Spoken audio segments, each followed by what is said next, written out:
BJP ಅವರು ಜಾಥಾ ಹಮ್ಮಿಕೊಂಡಿದ್ರು, government ಅಲ್ಲಿ 144 ಸೆಕ್ಷನ್ ಹಾಕಿದೆ. ಈ ರೀತಿಯಾಗಿ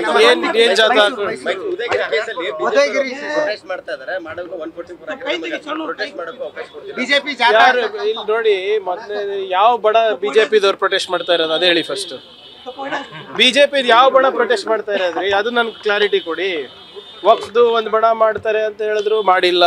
ಇನ್ನ ಒಂದು ಯಾವುದೋ ಬೇರೆ ದರ ಏರಿಕೆ ಬಗ್ಗೆ ಮಾಡ್ತೀನಿ ಅಂತೂ ಮಾಡಿಲ್ಲ. ಈಗ ಉದಯಗಿರಿ ಬಗ್ಗೆನೂ ಮಾಡ್ತಾ ಇದ್ದಾರೆ ಅಂತ ಯಾವ್ದು ಬಣದ ಪ್ರೊಟೆಸ್ಟ್ ಇದೆ ಅಂತ ಗೊತ್ತಾದ್ರೆ ನಾವು ಹೇಳ್ಬೋದು. ಯಾವ್ದು ಸರ್? ಇಲ್ಲ, ಅದು ಅಧಿಕೃತ ಬಿಜೆಪಿನ ಅನಧಿಕೃತ ಬಿಜೆಪಿನ ಗೊತ್ತಾದ್ರೆ ಅದ್ರ ತಕ್ಕಂಗೆ ಸೆಕ್ಷನ್ ಹಾಕಿರ್ಬೋದು.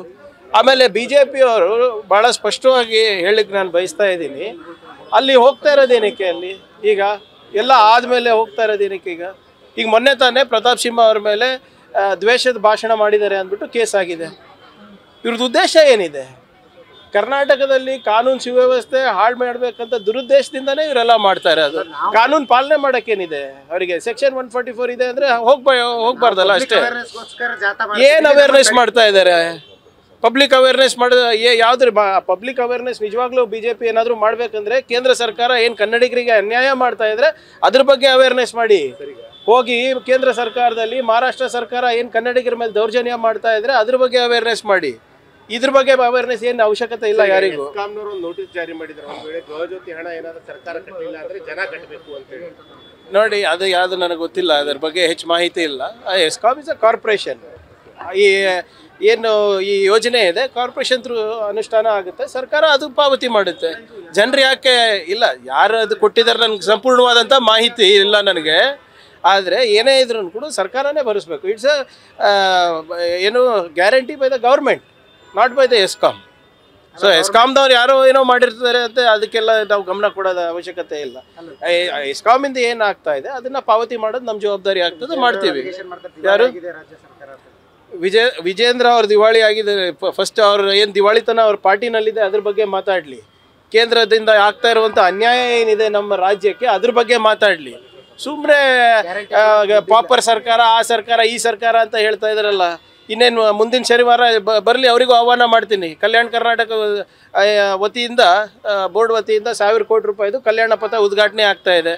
ಇನ್ನು ಒಂದು ತಿಂಗಳಾದ ಮೇಲೆ ಪ್ರಗತಿ ಪದ 5000 ಕೋಟಿನಲ್ಲಿ ನಾವು ಅನುಷ್ಠಾನಕ್ಕೆ ತರ್ತಾ ಇದ್ದೀವಿ. ಬರಲಿ, ಅವರು ಬರಲಿ, ಅವ್ರ ಕಾನ್ಸ್ಟಿಟ್ಯೂನ್ಸಿಗೂ ಕೊಡ್ತಾ ಇದ್ದೀವಲ್ಲ ದುಡ್ಡು.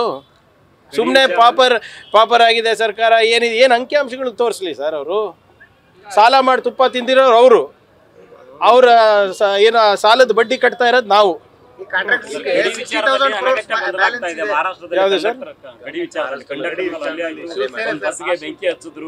ನೋಡಿ, ನಾವಂತೂ ಅದನ್ನ ಖಂಡಿಸ್ತೀವಿ. ಬೆಳಗಾವಿ ಬಗ್ಗೆ ಯಾರು ಪುಂಡಾಟಿಕೆ ಮಾಡೋ ಅವಶ್ಯಕತೆ ಇಲ್ಲ. ಭಾಳ ಸ್ಪಷ್ಟವಾಗಿ ನಾವು ಸಂದೇಶ ಮಹಾರಾಷ್ಟ್ರದವರಿಗೂ ಹೇಳಿದ್ವಿ, ಕೇಂದ್ರ ಸರ್ಕಾರದವರಿಗೂ ಹೇಳಿದ್ವಿ. ಈಗ ಮಹಾರಾಷ್ಟ್ರದಲ್ಲಿ ಅವ್ರ ಸರ್ಕಾರ, BJP ಅವ್ರ ಸರ್ಕಾರ ಇರೋದು, ಕೇಂದ್ರದಲ್ಲೂ ಅವ್ರದ್ದೇ ಸರ್ಕಾರ ಇರೋದು. ಡಬಲ್ ಇಂಜಿನ್ ಸರ್ಕಾರಗಳು ಮಾತಾಡ್ಕೊಂಡು ಹೇಳಿ ಹಿಂಗೆಲ್ಲ ಮಾಡಬಾರ್ದು ಅಂತ. ಯಾವುದು ಅಲ್ಲಿ ಪುಂಡಾಟ ಮಾಡಿದವ್ರು ಎಲ್ಲ ಯಾರೇ ಇರ್ಬೋದ್ರಿ. ಕರ್ನಾಟಕದ ನೆಲ ಜಲ ವಿಚಾರ ಬಂದಾಗ ಅವೆಲ್ಲ ಏನೂ ಇಲ್ಲ. ನಮಗೆ ಕ್ಲಿಯರ್ ಮ್ಯಾಂಡೇಟು. ಜನರು ನಮ್ಮ ಗಡಿಯನ್ನು ಸಂರಕ್ಷಣೆ ಮಾಡೋಕ್ಕೆ ಕೊಟ್ಟಿದ್ದಾರೆ, ಕನ್ನಡಿಗರಿಗೆ ಉದ್ಧಾರ ಆಗಬೇಕಂತ ಮಾಡೋಕ್ಕೆ ಕೊಟ್ಟಿರೋದು ನಮ್ಗೆ ಮ್ಯಾಂಡೇಟು. ಈಗ ಮತ್ತೆ ಶಿವರಾತ್ರಿ ಬಂತು, ಆಳಂದಲ್ಲಿ ರಾಘವ ಚೈತನ್ಯ ಶಿವಲಿಂಗ ಪೂಜೆ ಸಲ್ಲಿಸಂಥದ್ದು. ನೋಡಿ, ಕಾನೂನು ಎಲ್ಲರಿಗೂ ಅನ್ವಯಿಸ್ತದೆ, ಅದು ಯಾವರೇ ಇರಲಿ, ಆಯ್ತಾ? ಈ ಬಾರಿ ಅನುಮತಿ ಏನಾದರೂ ಕೊಡ್ತೀರಾ ಅಂತ? ನಾನಲ್ಲ, ಕೋರ್ಟ್ ಕೊಡಬೇಕಲ್ಲ. ಕೋರ್ಟ್ನಲ್ಲಿ ಇದೆ ಅಲ್ವಾ ಮ್ಯಾಟರು. ನಾವು ಏನೇನು ಸಬ್ಮಿಟ್ ಮಾಡಬೇಕು ಕೋರ್ಟಿಗೆ ಸಬ್ಮಿಟ್ ಮಾಡಿದ್ದೀವಿ. ಕೋರ್ಟ್ ಏನು ಹೇಳ್ತದೆ ಡೈರೆಕ್ಷನ್ ಹಿಂದೆನೂ ಪಾಲನೆ ಆಗಿದೆ, ಮುಂದೆನೂ ಪಾಲನೆ ಆಗುತ್ತೆ. ಆದರೆ ಕಾನೂನನ್ನು ಕೈಗೆ ತೊಗೊಂಡು ಹೋದರೆ ಅದರದ್ದು ಪ್ರತಿಫಲ ಇದೆ. ಹೌದು, ಅವ್ರಿಗೆ ಅಷ್ಟೇ ಇರೋದು. ಅವರೇ ತಾನೇ ಯಾವಾಗಲೂ ನೋಡಿ, ಅವರೇ ಕಾನೂನು ಉಲ್ಲಂಘನೆ ಜಾಸ್ತಿ ಮಾಡ್ತಾ ಇರೋದಲ್ಲ. ಯಾರು ಕಾನೂನು ಉಲ್ಲಂಘನೆ ಮಾಡ್ತಾರೆ ಅವರಿಗೆ ತಾನೇ ಕಾನೂನು ಅನ್ವಯಿಸ್ತದೆ. ಇನ್ನೊಂದು ಉದ್ಯಾನವನದ ಬಗ್ಗೆ ಸ್ವಲ್ಪ. ಯಾವ ಉದ್ಯಾನವನ? 83/2 ಸರ್ವೆ ನಂಬರ್. ನೋಡಿ, ಲೀಗಲ್ ಆಗಿ ಮಾಡಿದ್ರು ಪ್ರಾಬ್ಲಮ್, ಇಲ್ಲಿಗಲ್ ಮಾಡಿದ್ರೆ ತಾನೇ ಸುದ್ದಿ ಆಗೋದು.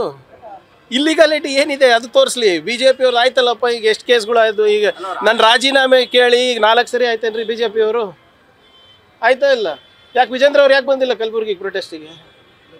ಅಂಡರ್ಸ್ಟ್ಯಾಂಡಿಂಗ್ ಇದೆ ಅಂತ ಬಂದು ಇಲ್ಲ ಇಲ್ಲ ನೀವು ನಂಬ್ತೀರಾ? ನೀವು ನಂಬ್ತೀರಾ?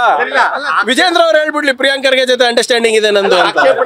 ಈಗ ವಿಜೇಂದ್ರ ಅವ್ರ ಬಗ್ಗೆ ಇರ್ಬೋದು, ಏನೇ ಫ್ಯಾಕ್ಟ್ ಇಸ್ ಫ್ಯಾಕ್ಟ್. ಅವರ ಅಫಿಡವಿಟ್ ಬಗ್ಗೆ ಯಾರು ರೇಸ್ ಮಾಡಿದ್ರಿ? ಯಡಿಯೂರಪ್ಪ ಅವ್ರ ಪಾಕ್ಸ್ಕೋ ವಿಚಾರ ಬಗ್ಗೆ ಯಾರು ರೇಸ್ ಮಾಡಿದ್ರಿ?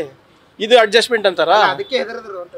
ಇರ್ಬೋದು, ಯಾರಿಗೆ ಗೊತ್ತು, ನನಗೇನು ಕೇಳ್ತೀರಾ? ಯಾರೇ ನೋಡಿ ಬಿಜೆಪಿ ಕೇಳಿ ನೋಡಿ, ಬಿಜೆಪಿ ಅವರೇ ಅವರು ಅಸಮರ್ಥರು, ಅವ್ರ ನಾಯಕತ್ವದಲ್ಲಿ ಬಿಜೆಪಿ ಉಳಿಯಲ್ಲ, ಯಡಿಯೂರಪ್ಪ ಅವರು ಯಾವ ಸ್ಟೇಜು ಹತ್ತಬಾರ್ದು ಅಂತ ಬಿಜೆಪಿ ಅವ್ರು ಹೇಳಿದ್ದು. ಬಿಜೆಪಿ ಅವ್ರ ಪ್ರಶ್ನೆಗೂ ನಾನೇ ಉತ್ತರ ಕೊಡ್ಬೇಕಂದ್ರೆ ಹೆಂಗೆ ಸರ್? ನಂದು ಕೇಳಿ ನಾನು ಹೇಳ್ಬೋದು ನೋಡಿ. ಕರ್ನಾಟಕದಲ್ಲಿ ಪಂಚಾಯತ್, ಇಡೀ ದೇಶದಲ್ಲಿ ಕರ್ನಾಟಕ ಪಂಚಾಯತ್ ರಾಜ್ನಲ್ಲಿ ನಂಬರ್ 1 ಇದೆ. ಯಾರನ್ನ ಕೇಳಿದ್ರೆ ನನಗೆ ಚೆನ್ನಾಗಿ ಮಾಡಿದಿರ ಸರ್ ಕೆಲಸ ಅಂತ ಒಬ್ರು ಹೇಳಿಲ್ಲ ನನಗೆ. ಬರೇ ಯಾವನೋ ಸ್ವಾಮೀಜಿ ಅಂತ, ಇವ್ರು ಬಿಜೆಪಿ ಅಂತ, ಇವ್ರು ಬಿಟ್ಟು ಬೇರೆ ಏನು ಕೆಲಸ ಇಲ್ಲೇನ್ರಿ ನಮಗೆ? ನೋಡ್ಲಿ, ಮತ್ತೊಮ್ಮೆ ಉಚ್ಚಾರ ಮಾಡ್ತಾ ಇದ್ದೀನಿ, ನೆಟ್ಟೆ ರೋಗ ಅಲ್ಲ ಅದು. ಏನು ಡೀಪ್ ರಾಟ್ ಅಂತ ಏನು ಹೇಳ್ತಾರೆ ಅದು ನೋಡಿ, ಯಾರು ಇನ್ಶೂರೆನ್ಸ್ ಒಳಗಾಗಿಲ್ಲ ಅವ್ರಿಗೆ ಮಾತ್ರ ತೊಂದರೆ ಆಗ್ತಾ ಇದೆ. ಇಲ್ದಿರ ಆಗ್ಲೇ 76 ಕೋಟಿ ರೂಪಾಯಿ ಇನ್ಶೂರೆನ್ಸ್ ಅನ್ನ ನಾವು ಕೊಡ್ಸಿದೀವಿ. ಬೀದರಿಗಾಗಿಲ್ಲ, ರಾಯಚೂರಿಗಾಗಿಲ್ಲ, ಯಾದಗಿರಿಗಾಗಿಲ್ಲ. ಇಲ್ಲಿ ನಾವು ಬೆನ್ನಿಂದ ಬಿದ್ದು ವಿ ಹ್ಯಾವ್ ಎನ್ಶೋರ್ಡ್ ನಮ್ಮ ರೈತರಿಗೆ ಅನ್ಯಾಯ ಆಗ್ಲಾರ್ದಾಗ ನೋಡ್ಕೊಂಡಿದೀವಿ. ಮತ್ತೆ ಪ್ರೋತ್ಸಾಹ ಧನ ಕೊಟ್ಟಿದ್ದೇವೆ. ಸೊ ಇದನ್ನ ಏನಿದೆ ನೋಡೋಣ, ಯಾರು ಅನ್ಇನ್ಶೋರ್ಡ್ ಇದ್ದಾರೆ ರೈತರು, ಅದ್ರ ಬಗ್ಗೆ ನೋಡೋಣ. ಯಾರು ನೋಡಿ, ಅವ್ರು ಯಾವ ಸಂದರ್ಭದಲ್ಲಿ ಮಾತಾಡಿದಾರೆ ಅಂತ ನನ್ಗೆ ಗೊತ್ತಿಲ್ಲ. ಏನೋ ಅವ್ರ ಕಾರ್ಯಕರ್ತರ ಜೊತೆ ಇರ್ತೀನಿ ಅಂತ ಏನೋ ಹೇಳಿದಾರೆ ಅಂತ ಕೇಳ್ಪಟ್ಟಿದ್ದೀನಿ ಅಷ್ಟೇ. ಅದ್ರ ಬಗ್ಗೆ ಹೆಚ್ಚಿನ ಮಾಹಿತಿ ಇಲ್ಲ ನನಗೆ. ಯಾರು ಮಾತಾಡಕ್ಕೆ ಹೇಳ್ತಾ ಇದಾರೆ? ನಿಮ್ಗೆ ಅಸಹ್ಯ ಆಗ್ತಾ ಇದ್ರೆ ಯಾರು ಮಾತಾಡಕ್ಕೆ ಹೇಳ್ತಾ ಇದಾರೆ ಹೇಳಿ? ನಾವೇನಾದ್ರೂ ಹೋಗಿ ಕೇಳಿದೀವ? ಕಾಂಗ್ರೆಸ್ ಪಕ್ಷದ ವೈಖರಿ ಹೆಂಗೆ ನಡೀತಾ ಇದೆ, ಸರ್ಕಾರ ಹೇಗ್ ನಡೀತಾ ಇದೆ ವಿಶ್ಲೇಷಣೆ ಮಾಡಿ ಅಂತ ನಾವೇನಾದ್ರೂ ಕೇಳಿದಿರಾ? ಪ್ರಬಂಧ ಬರ್ದ್ಕೊಡಿ ಅಂತ ಹೇಳಿದಿರಾ? ರೀ, ಅವರು ನಿಜವಾಗ್ಲೂ ಮಾತಾಡ್ಬೇಕು ಅಂದ್ರೆ ಅಸಹ್ಯ ಆಗ್ತಾ ಇದ್ರೆ ಅವ್ರಿಗೆ ಅಸಹ್ಯ, ಅವ್ರ ಮನೆ ಮಕ್ಕಳು ಮಾಡಿದ್ರಲ್ಲ ಅದು ಅಸಹ್ಯ, ಅದ್ರ ಬಗ್ಗೆ ಮಾತಾಡ್ತಾರ? ಸುಮ್ಮನೆ ಪದೇ ಕಾಂಗ್ರೆಸ್ ಬಗ್ಗೆ ಮಾತಾಡೋದು ಅಸಹ್ಯ, ಸಿದ್ದರಾಮಯ್ಯ ಅವ್ರ ಬಗ್ಗೆ ಮಾತಾಡೋಕೆ ಅಸಹ್ಯ, DK ಶಿವಕುಮಾರ್ ಸಾಹೇಬ್ರ ಬಗ್ಗೆ ಮಾತಾಡೋಕೆ ಅಸಹ್ಯ. ಏನಿದು? ಅವ್ರ ಮನೆ ಮಕ್ಕಳು ಮಾಡಿದ್ದೆಲ್ಲ ಅದು ಬಹಳ ಚೆನ್ನಾಗಿತ್ತಾ? Thank you. ನ್ಯೂಸ್ ಫಸ್ಟ್, ನಿರ್ಭೀತಿಯಿಂದ ನಿಮ್ಮ ಪರವಾಗಿ.